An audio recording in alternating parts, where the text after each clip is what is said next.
Cek suara saya lancar nggak ya?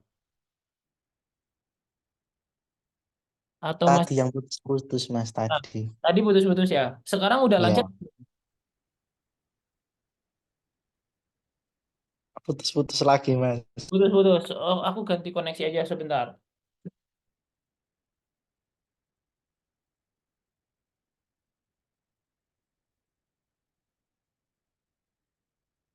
Dari tadi berarti putus-putus ya?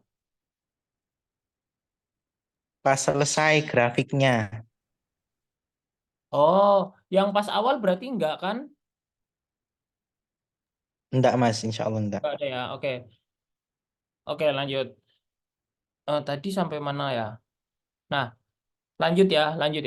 Nah, kemudian kalau bentuk grafiknya dari NH3, ini berarti karena ini NH3 itu ada di produk, berarti dia itu ada di meningkat seperti itu. Reaksinya itu meningkat. Jadi ini nanti meningkat. Misal bentuknya curve, bentuknya kayak gini nih.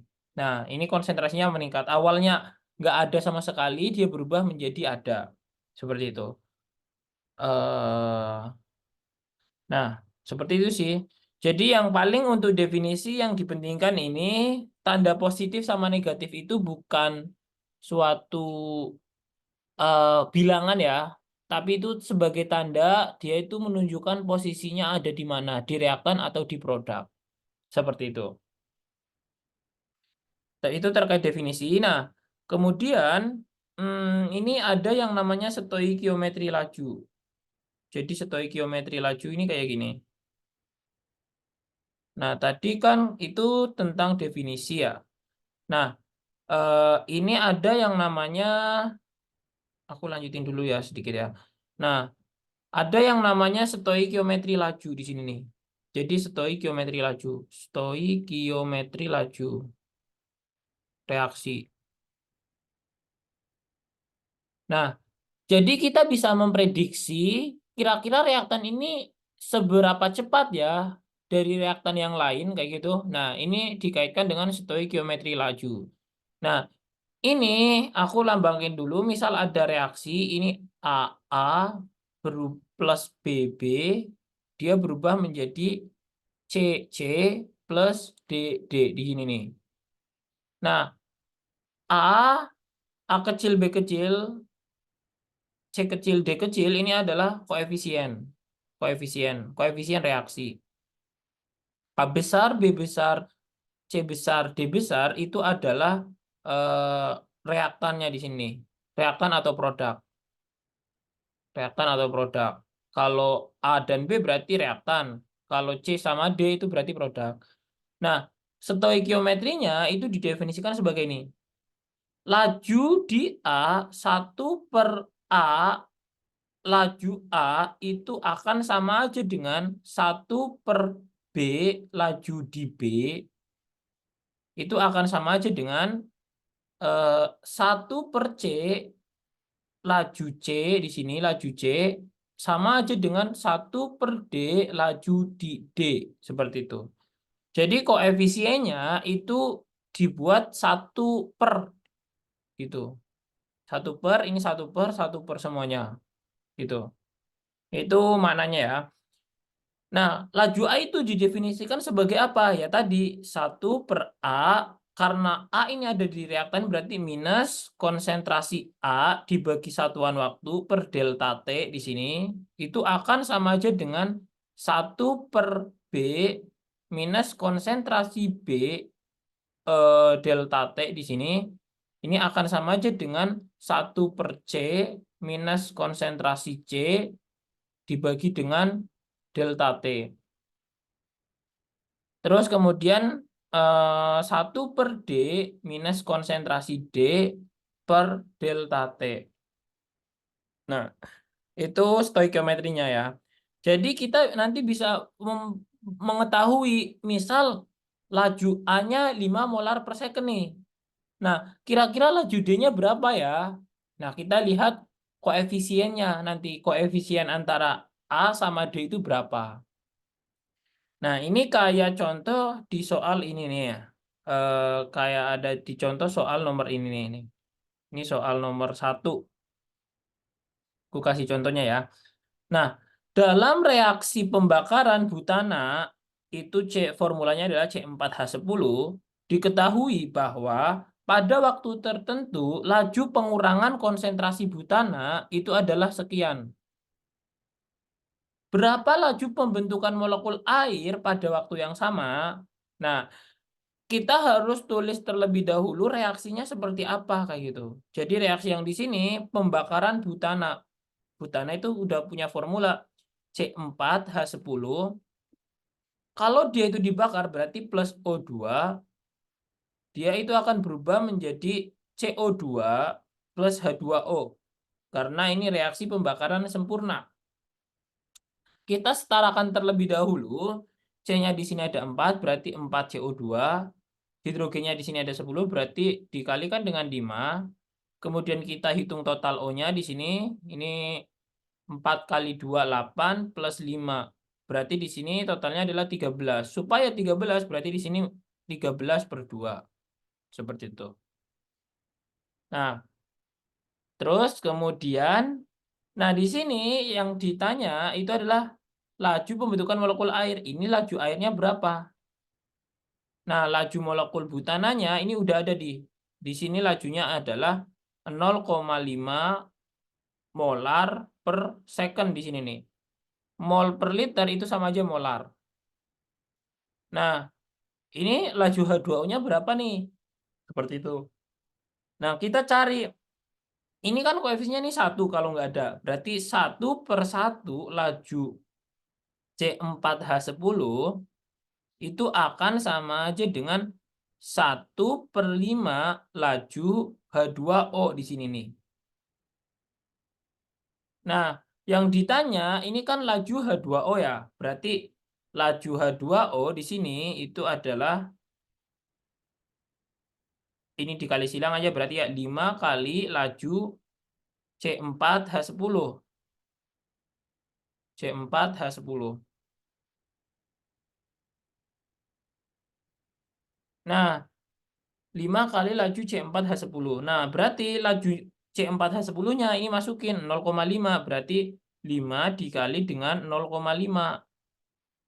Satuannya adalah molar per second. Berarti laju H2O-nya itu adalah 2,5. Jadi di sini nanti laju H2O-nya itu adalah 2,5 molar per second. Seperti itu. Untuk soal yang ini jelas tidak ya? Soal nomor 1. Jelas, Mas. Jelas ya? Bisa dilanjut?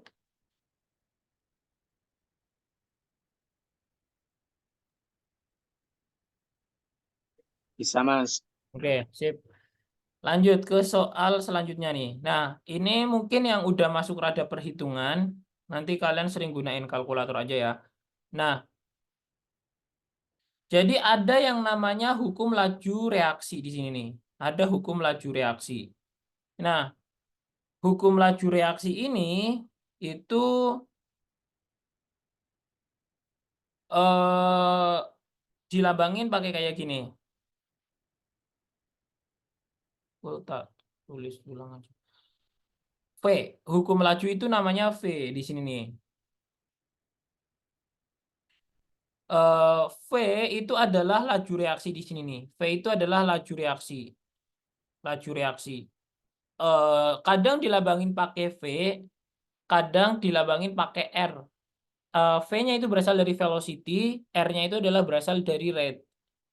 Nah, ini laju reaksi itu sama aja dengan K dikalikan konsentrasi reaktan dipangkatkan ordenya. Nah, K-nya ini itu adalah konstanta laju. Ini K-nya itu bukan kapital ya, tapi K-nya ini kecil.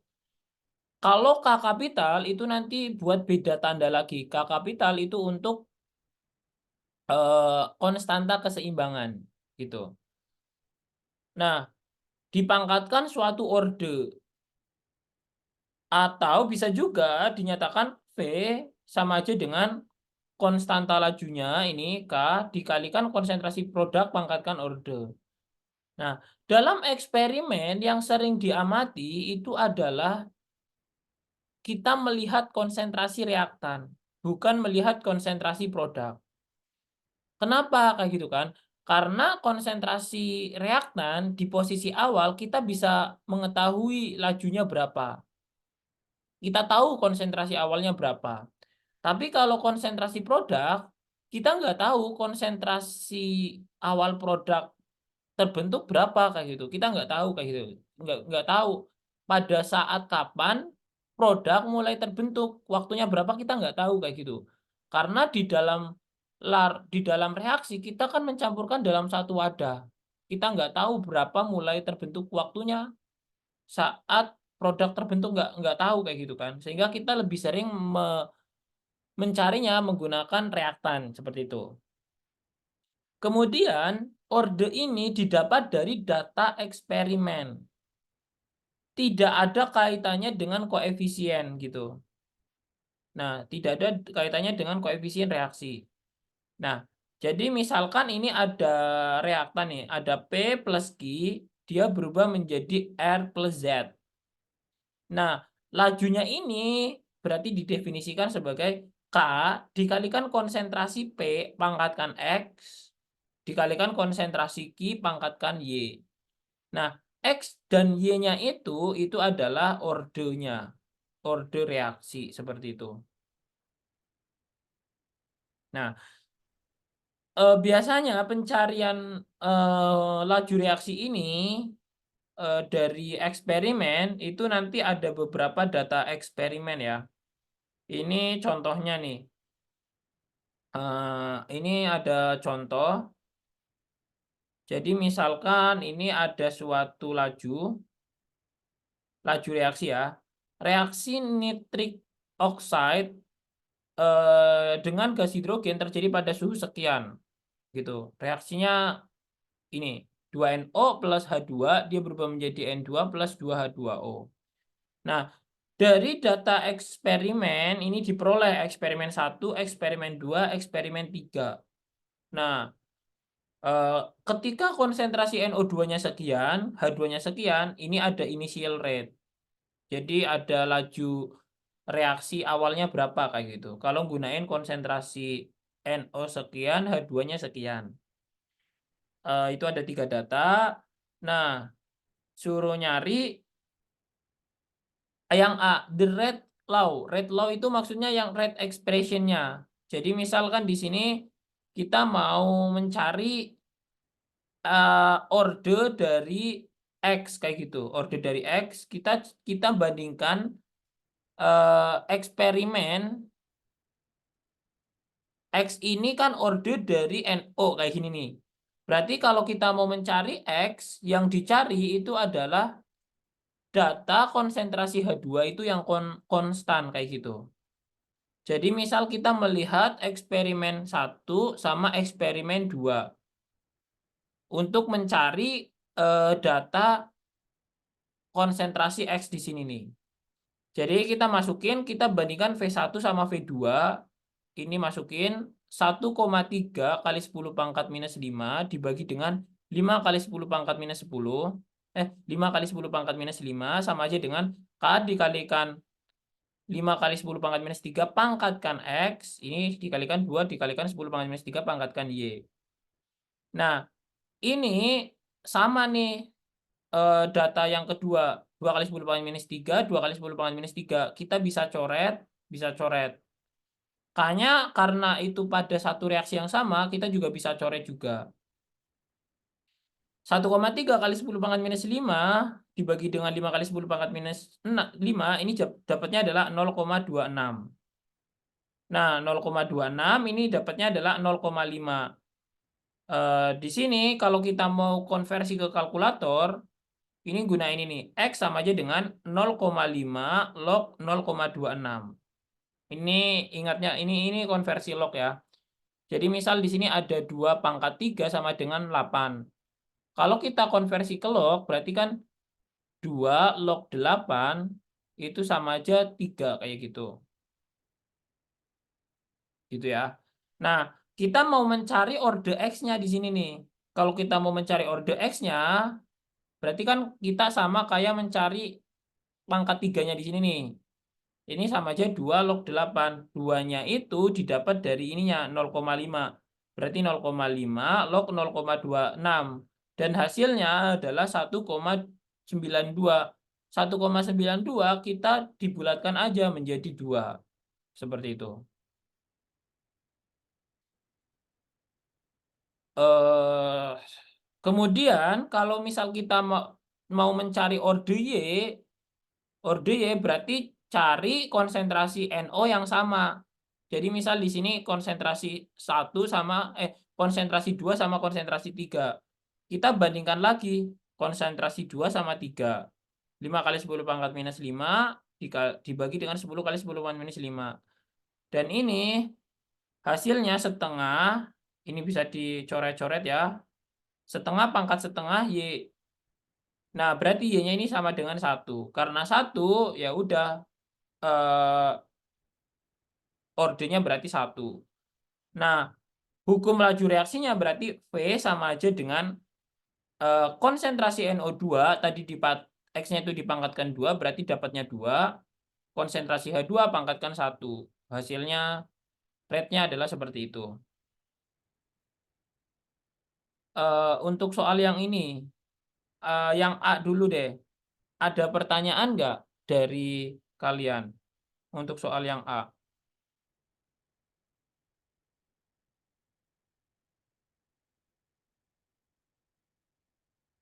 Faizal, Adi, sama Nur, ada yang dibingungkan mungkin?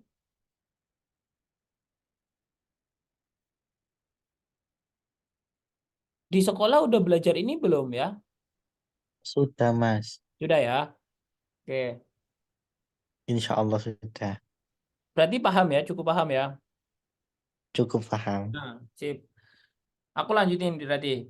Nah, kemudian kalau misal yang kedua itu dicari rate konstan. Nah, kalau dicari rate konstan berarti kalian masukin ke salah satu persamaan. Jadi misal kalian ambil ini eksperimen 1 lah. Misal ini eksperimen 1. Ini eksperimen berapa nih? Eksperimen yang sama. Yang B itu kita mau ngambil 4. Oh, ini ngambil dari eksperimen 3. Jadi laju eksperimen 3-nya ini dibagi konsentrasi eksperimen 3 dikalikan konsentrasi eksperimen 3. Dan ini hasilnya adalah 250. Nah, yang C itu eh, jika konsentrasi NO-nya sekian dan konsentrasi 2 sekian, lajunya jadi berapa? Nah, kita tinggal masukin aja ke persamaan. Ini konsentrasi K-nya itu 250 tadi. K-nya, rate konstannya 250. Konsentrasi N2-nya masukin. Konsentrasi eh, N2-nya ini masukin juga, H2-nya. Dan ini nanti dihasilin 10 pangkat minus 4. Gitu. Ini lajunya. Seperti itu ya. Untuk soal yang ini ada pertanyaan nggak?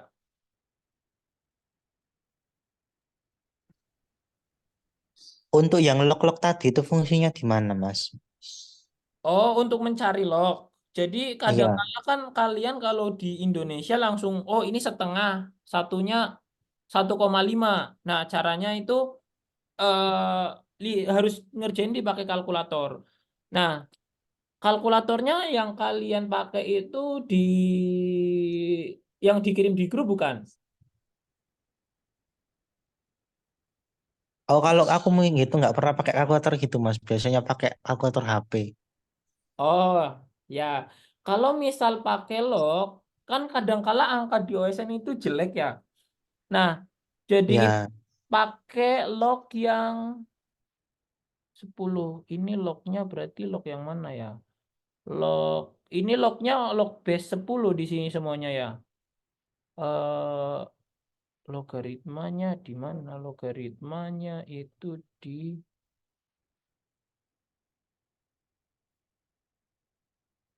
ini X pangkat. X pangkat 3 cos ini.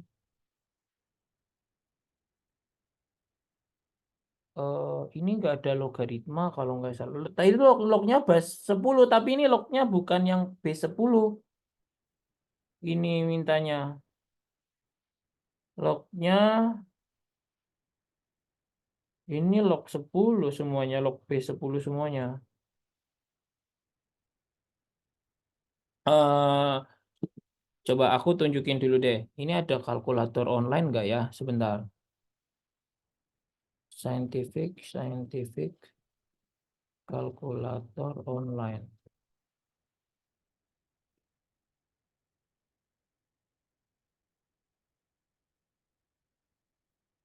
Bukan demos. Sebentar. Scientific kalkulator online. Scientific kalkulator.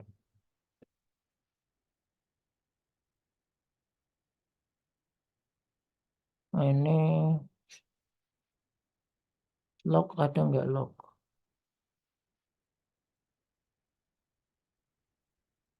Oh, sebentar. Kalkulator scientific.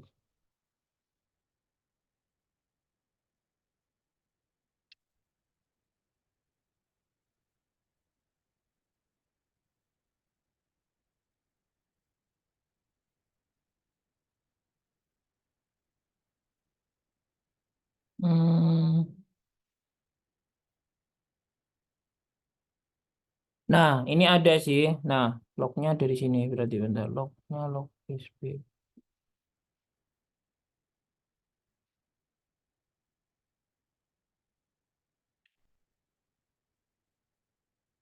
Scientific kalkulator online.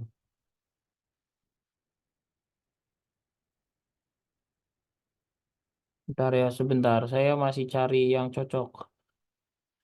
Silolite ini.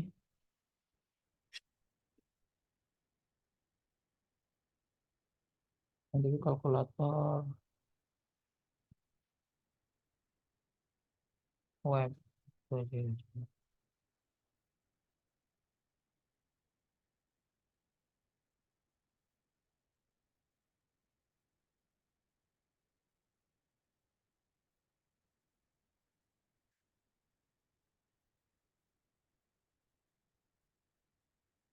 Sebentar ini tak stop sebentar ya. Stop share dulu sebentar. Jadi saya lanjutkan. Nah, jadi ini ada contoh soal OSK tahun nomor 5, ini tahun 2023. Ini suruh mencari hukum laju reaksinya itu seperti apa kayak gitu. Di sini misal berikut adalah data laju reaksi untuk konsentrasi A plus B berubah menjadi AB. Di sini ada konsentrasi masing-masing. Di sini juga diketahui rate-nya. Ini aku kasih tanda eksperimen 1, eksperimen 2, sama eksperimen 3. Nah, kira-kira itu lajunya apa formulanya kayak gitu. Nah, jadi mau nggak mau kita harus ngerjainnya pakai kalkulator di sini nih. Jadi misal kita bandingkan eksperimen 1 sama eksperimen 2. Jadi kita masukin lajunya di sini 0,143, ini 0,382. Ini sama dengan K dikalikan ini masukin 1,5 pangkatkan X, 1,72 pangkatkan X kayak gitu. Ini masukin 1,72 pangkatkan Y dibagi dengan 2,31 pangkatkan Y. Nah, ini dihitung, ini hasilnya 0,374. K-nya ini bisa dicoret-coret, dan ini hasilnya kan kayak gini nih. Nah, kita kan mau mencari X sama Y. Nah, kalau kita mau mencari X sama Y, kita semuanya ini dikalikan dengan log di sini. Jadi di sini log 0,372 itu sama aja dengan log 0,67X ditambah dengan log 0,74 pangkatkan Y. Nah, lognya nanti ini diturunin semuanya. Log 0,67 itu hasilnya minus 0,17X kayak gitu. Terus kemudian log 0,74 pangkatkan Y, ini hasilnya adalah minus 0,13. Nah, persamaan ini nanti kita masukin persamaan yang satu di sini nih. Minus 0,427 sama aja minus 0,17X minus 0,13Y. Nah, ini hasil X-nya ini belum dapat nih satu. Nanti kita baru dapat setelah membandingkan dengan eksperimen yang kedua. Nah, kemudian yang eksperimen keduanya ini dimasukin. Kita bandingkan eksperimen 2 sama eksperimen 3. Nah, masukin datanya 0,382 per 0,128. Ini hasilnya, hasil akhirnya ini. Nah, persamaan yang ini sama ini dia itu dimasukin di dalam kalkulator. Yang ini 0,47 minus 0,13X plus 0,13Y, 0,3Y sama persamaan yang ini sama yang ini itu dimasukin di kalkulator. Nanti dia itu dihasilin X-nya sama dengan 1, Y-nya sama dengan 2. Jadi X-nya itu adalah orde dari X itu orde dari A. Ini orde dari A di sini. Orde A. Y-nya itu adalah orde B. Seperti itu. Jadi nanti ini akan dihasilkan A-nya sama dengan 1, B-nya sama dengan 2. Seperti itu. Ini secara stepnya dulu ada yang ingin ditanyakan nggak ya?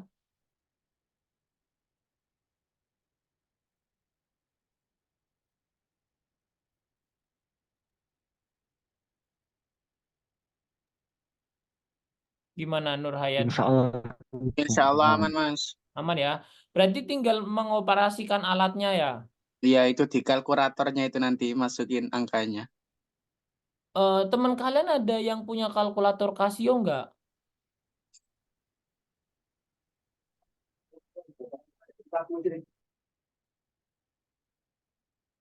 Nanti aku ajarin caranya sih, cara memasukkan ke kalkulator kayak gimana. Yang kayak yang aku fotoin kemarin. Tapi kalau misal sekarang nggak ada, aku lanjut ke materi yang lain dulu. Nanti aku kasih video tutorialnya cara mencet-mencet di kalkulator ini kayak gimana gitu. Lanjut aja, Mas. Lanjut aja ya. Nanti aku kasih khusus deh yang khusus bagian ini ngerjain soal ini karena kita nggak mungkin banget ngerjain soal ini tanpa kalkulator, apalagi rate-nya ini beda semuanya kayak gitu. Jadi eh, perlu video khusus sendiri kayak gitu. Lanjut aja ya, berarti ya. Untuk yang soal nomor 6 ini rate-nya sama, suruh mencari tetapan lajunya. Tetapan lajunya berarti K sama dengan rate divide by konsentrasi A sama konsentrasi B. Masukin ordernya. Kita masukin ini eksperimen yang 1 0,43 dibagi dengan 1,15 dikali dengan 1,72 pangkatkan 2. Dan ini hasilnya adalah 0,042 seperti itu. Berarti soal yang ini nggak ada pertanyaan ya. Nanti aku kasih video khusus yang buat pengoperasian di kalkulatornya deh. Oke. Bisa dilanjut ke materi selanjutnya aja ya. Ya, Mas. Sip. Oke. Nah, selanjutnya ini aku masuk ke bagian yang namanya hukum laju terintegrasi. Nah, hukum laju terintegrasi itu ini kesimpulannya kayak gini. Jadi nanti ada 3 orde. Ada yang namanya zero order, first order, sama second order. Kalau zero order berarti dia itu ordernya 0. First order ordernya 1, second order itu ordernya order 2. Nah, rate law-nya berarti ini K dikalikan misal order 0 ya di sini nih. Order 0 berarti rate-nya berarti itu sama aja dengan K dikalikan konsentrasi A pangkatkan 0. Nah, semua bilangan dipangkatkan 0 hasilnya sama dengan 1. Makanya di dalam orde ke 0 rate-nya itu sama aja dengan K-nya di situ tuh. Kemudian kalau first order berarti rate-nya adalah sama dengan K dikalikan konsentrasi A pangkat 1. Kalau second order berarti K dikalikan konsentrasi A pangkatkan 2 di situ. Itu untuk yang rate law. Nah, kemudian untuk yang kedua itu satuan, unit for K. K itu rate constant. Nah, setiap order reaksi, order 0, 1, 2 itu punya unitnya masing-masing, punya satuannya masing-masing. Kalau unit untuk zero order itu adalah mol per liter second. Ini sama aja dengan molar per second. Ini sama aja. Nah, itu dapatnya dari mana? Jadi dapatnya dari sini nih. Rate itu unitnya adalah molar per second. Molar per second. Molar per second. Nah, K-nya ini kan tadi zero order unitnya adalah sama dengan kan K. Berarti unit dari K itu adalah molar per second. Gitu. Kemudian kalau misal orde 2. Kalau orde 2 formulanya kan rate sama aja dengan K dikalikan konsentrasi A pangkatkan 2 di sini nih. Misal aku 2 dulu ya. Berarti ini berarti kan unitnya adalah molar per second. Kalau yang ini K-nya adalah K dikalikan unit konsentrasi kan molar kuadrat kayak gini nih. Berarti K-nya itu sama aja dengan molar per second dikali dengan 1 per molar kuadrat. Nah, ini bisa dicoret-coret, coret-coret. Jadinya unitnya adalah 1 per molar second. Atau kalau kita buat adalah liter per mol second. Molar itu kan mol per liter ya. Ini 1, ini nanti jadinya liter per mol. Di sini 1 per second. Nah, ini kalau dibuat pangkat-pangkat, dibuat liter per mol, ini hasilnya ini. Gitu, unitnya. Kalau misalkan orde 1 ya sama orde 1. Orde 1 berarti rate-nya kan molar per second. Ini sama aja K dikalikan molar per second. Molar ya. Nah, K-nya berarti di sini molar per second dibagi dengan molar, berarti 1 per molar. Nah, ini coret-coret. Nah, makanya unit dari first order itu adalah 1 per second. Seperti itu. Jelas tidak ya? Dari Faisal, Adi, sama Nur Hayati.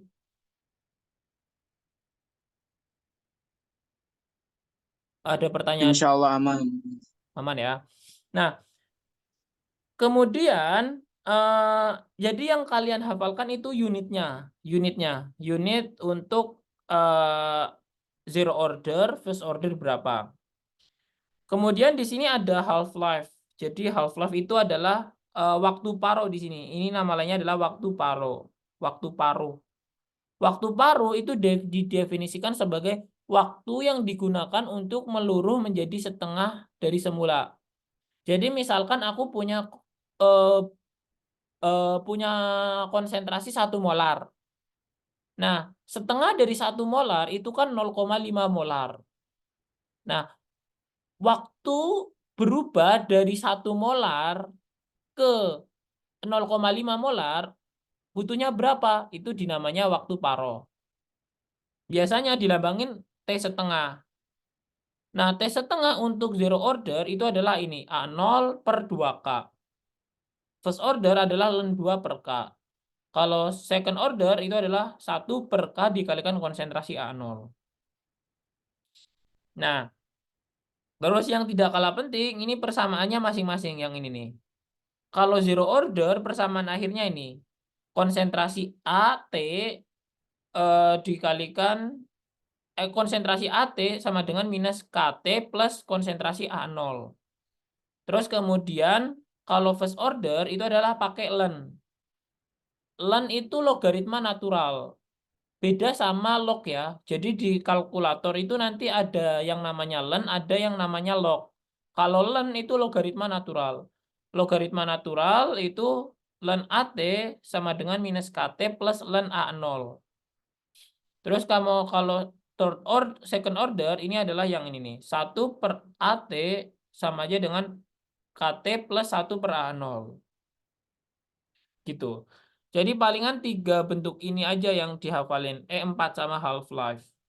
Gitu.